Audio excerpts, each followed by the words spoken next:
I think determinism is false. If everything were determined, our conversation would be completely meaningless for a start, because every word would have been pre-programmed, and a robotic thing has no ultimate meaning. Now, this is a hugely important matter.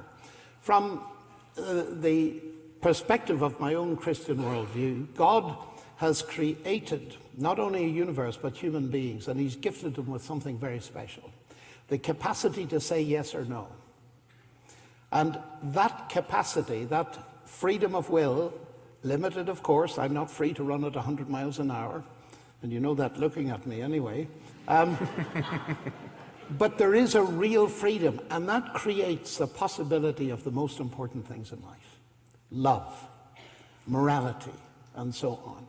And I think that the Genesis story, simple as all it may appear, is utterly profound. That the highest element in life is that capacity to choose. And the moral definition in Genesis is that everything was allowed except one thing: don't eat of that tree. In that day you will die. And it didn't simply mean physical death. It meant the connection with God would be broken. And that seemed to me to be the biggest gift that we have been given. And so, having a confirmation from a scientist that does not share my worldview, I find is a very encouraging thing indeed. So forgive me for piggybacking on top of your science, but to come to the New Testament, I think it's very important that we realize just how precious this gift is. Jesus once famously wept over Jerusalem, and he said, "I'd love to. How often would I have gathered you as a hen gathers its chickens, but you wouldn't." In other words, we have a real will. We have a real power of choice. And to ram that home, it seems to me to be very important that we have that capacity to trust. We see it in our families, in our friends, and so on.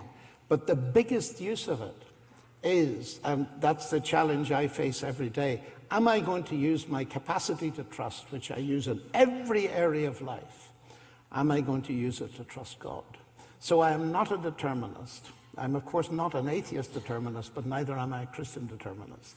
I do feel there's real freedom which opens up the world of love, of aesthetics, of morality, and so on. And I think that, you know, that my teacher of quantum mechanics, why don't I quote him, Sir John Polkinghorne at Cambridge, he points out that deterministic theories, the radical determinist defeats itself because it destroys all meaning.